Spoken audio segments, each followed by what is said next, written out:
So it's a new day, and I was hoping that this blistering on here that occurred when I did the clear coat was all a nightmare, but it wasn't. It's funny because it didn't affect the headlight shell, it didn't affect the other side cover, and it didn't affect the back of it, only this side. So I'm sure it was something with the technique I did. Maybe I put it on too thick, maybe I did it too close. I don't know. But I gotta get this fixed today. So I'm gonna start by sanding this all down and have to respray it. So I have sanding sponges in different grits. And I use the coarser one to try to get a lot of that peeling out. And you can still feel some in here. A little down here, some right in that corner, but it's getting there. And then I'll just gradually go to a finer and finer one again before I repaint it. All right, got it all sanded down, cleaned off. Gonna use a tack rag, and then we're gonna try to repaint this again.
Okay, it's looking good again.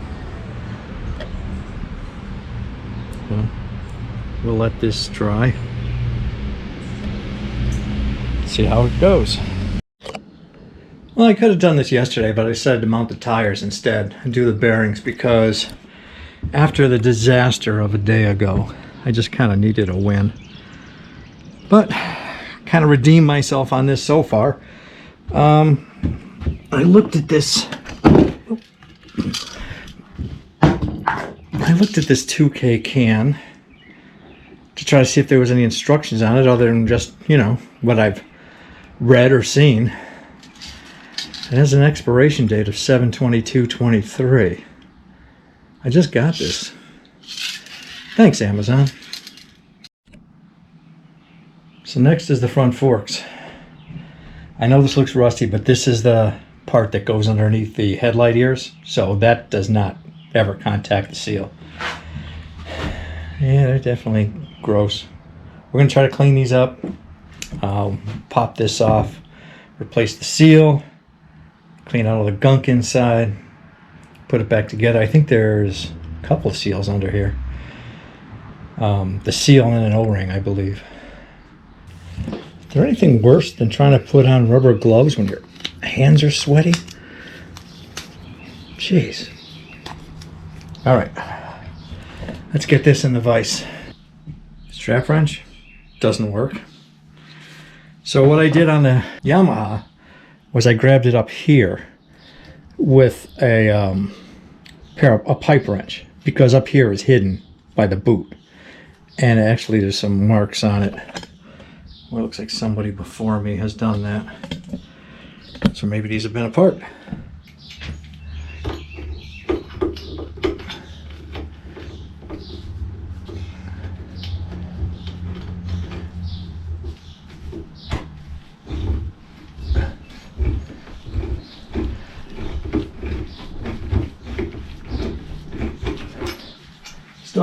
Remind me a lot about the Yamaha. It was like the same thing. So the seal's in here, and I think there's an O-ring in here if I'm not mistaken.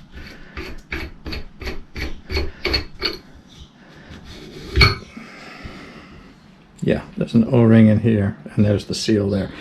So I got to pound that out and get the seal out. Hopefully we got the right ones, and we'll replace those. We'll get this out of here and clean this up.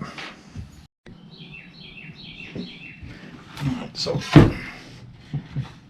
this tube just pulls right out of here.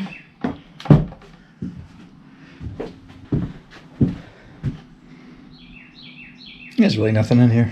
All right, clean this up, get back to you. All right, so after some degreaser and scrub brush, it's not looking too bad. I'm gonna still polish it up. I gotta clean this as well. I still gotta do the seal. Well, what I forgot was that when I went on my spending spree to get fork seals and O-rings and stuff, I actually found a pair of these brand new that were pretty cheap, so I bought them. So I don't have to use these. Good. I get some nice clean ones. All right. Put some grease on the seal.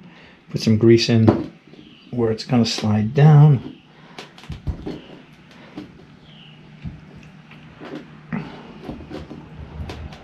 Trying to get it started somewhat straight. I got this really cheap seal driver. It's so cheap, in fact, that that's the largest size it has in there. Everything else is like tiny.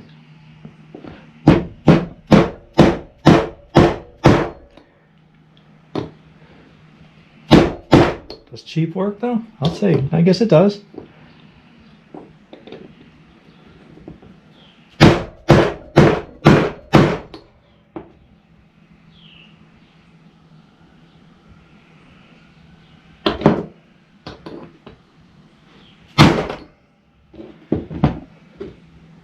As far as that one? Yep. All right.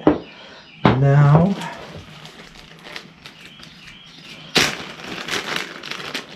a couple of new O-rings as well.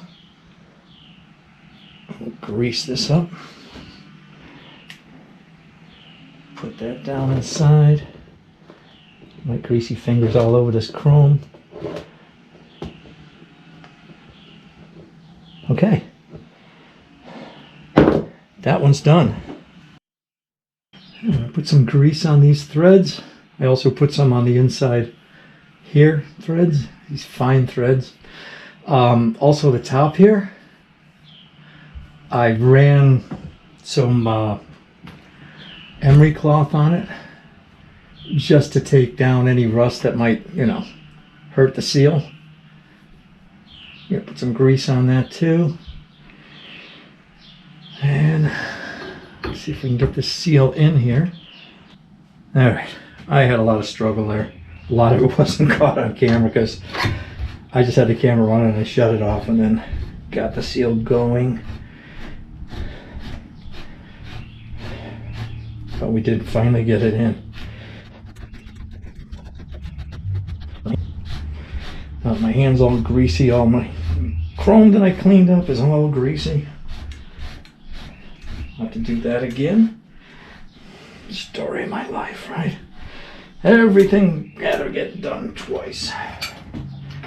Okay, again, we're not worried about scratching this because the boot goes over this.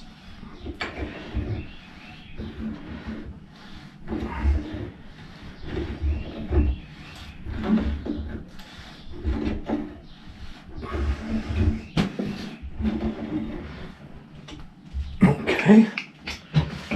Ooh. Hallelujah.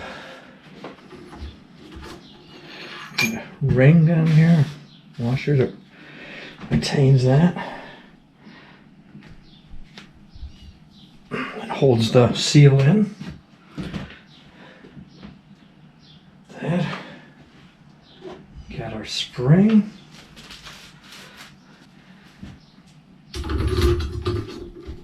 It goes in there. Some grease here.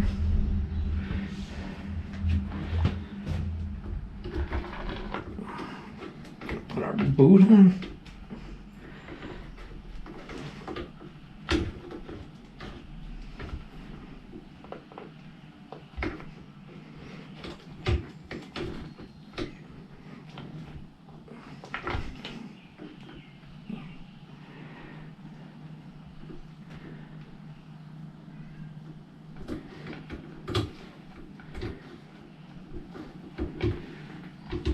All right,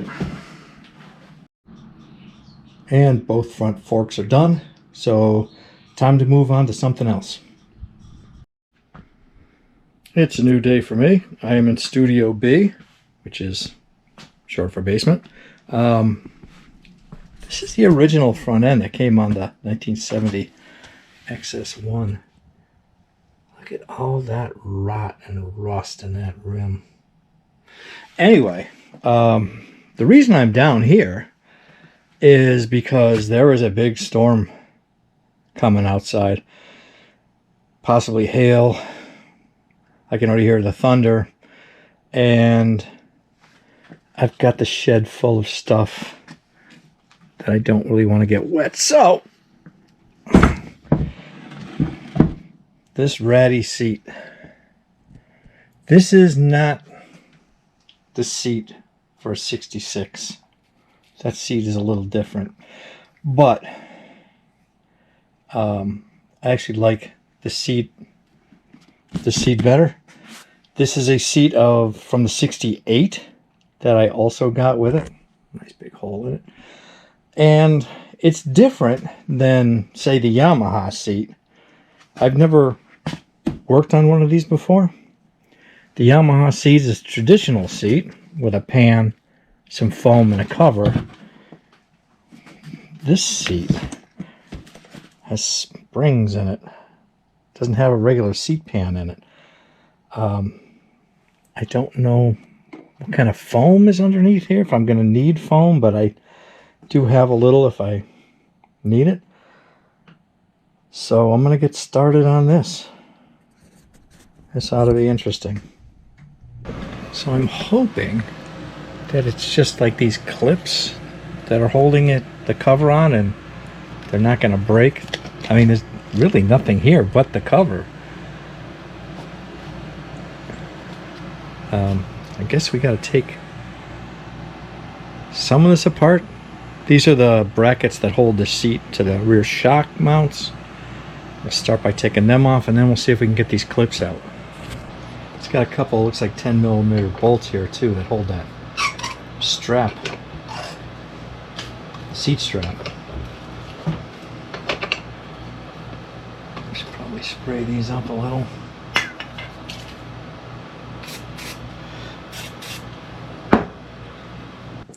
Alright, so I got the brackets off.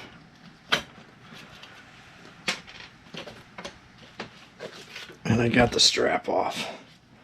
This has some almost like riveted through washers on it, which are nice. I got a new strap with the new one, but I guess I kind of have to make my own holes and way to put it on there if I go to use it. So we got some clips that hold the cover on, and then we got nuts that hold the trim on. Let me pull all these back and get to these nuts, and God, I don't know how many of those are going to snap the little studs on that trim. Hopefully not a lot, but I'll bet we do. Okay, I've got all these peeled back, and every so many of them you see there's a nut underneath, which is holding this trim.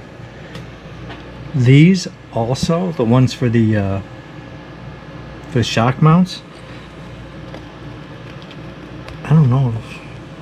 No, they don't go through the cover. So luckily all of these came off without breaking, pulled back. So now I'm going to spray down every one that has a nut and hope that the majority of them don't snap when I go to take this off, especially like the end ones. because if they snap, this end will probably stick out. So I managed to get one off, but what's happening is it's spinning the whole nut inside, the whole stud. So I'm guessing that, and this is the same in the Yamaha, there's something that rides in a channel and it's probably rotted out. It's supposed to lock, but when you go to turn this nut, it's spinning the whole thing in the channel. On the Yamaha I had to snap them all off and figure out a way to replace them all. I may have to do the same with this. Like I said, I got one out, but that was one out of the first 4 I tried. The rest of them are just spinning. Alright, I'll keep at it and give you an update. Okay, I'm managing to get the nuts off without damaging the studs, but what I'm doing is I have to break the nuts to get them off, which means I'm going to have to try to find tiny nuts to hold this on. So the cover itself, there's little spikes that the cover goes into. You fold that down, the spike down, and then you fold this cover over it. Might be easier to see here. There's a spike right there, so I'll flip that spike up, I'll take the cover off. When I put it on, I'll put the spike down and then flip this back up. So yeah, still working on the nuts. I've only got 1, 2, 3, maybe 4 more to go. I was able to get every one out but the last 2. But there was a hole here where these can slide out, so if I can, there we go, push it up to that point.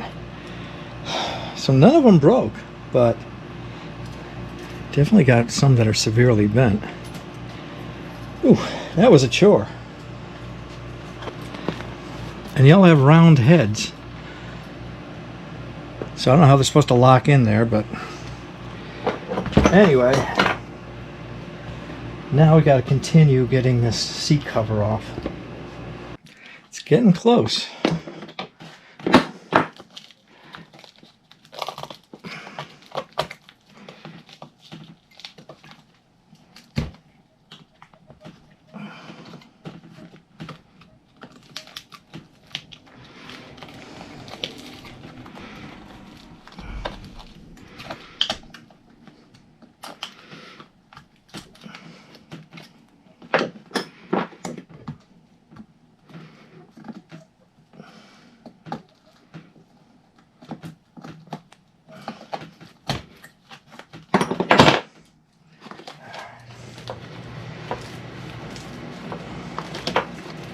Sure, this is going to make a mess.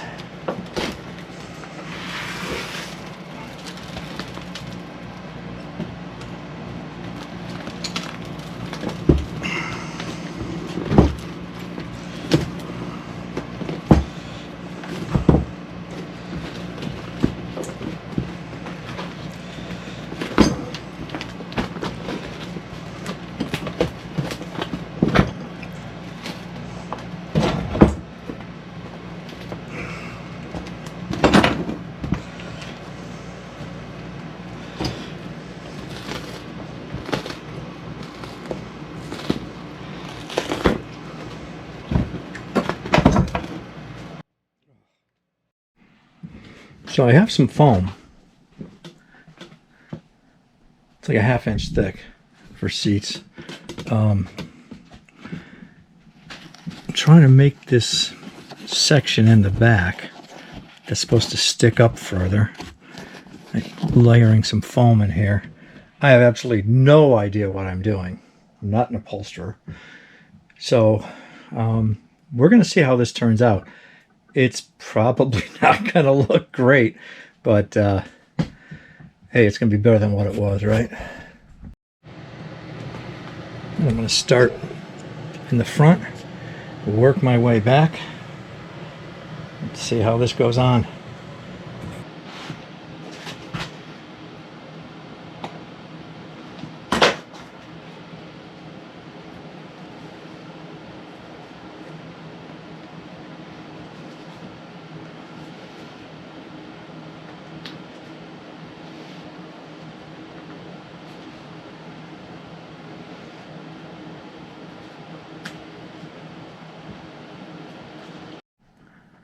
All right, it's not perfect. At least the lettering's even. Probably need to take a hairdryer or heat gun or something to it. Maybe this should have been forward more. I don't know. But it doesn't look that bad, so I'll score that as a win for now. And with that, I think I'm going to call it a day. Thanks for watching, and I'll see you on the next one.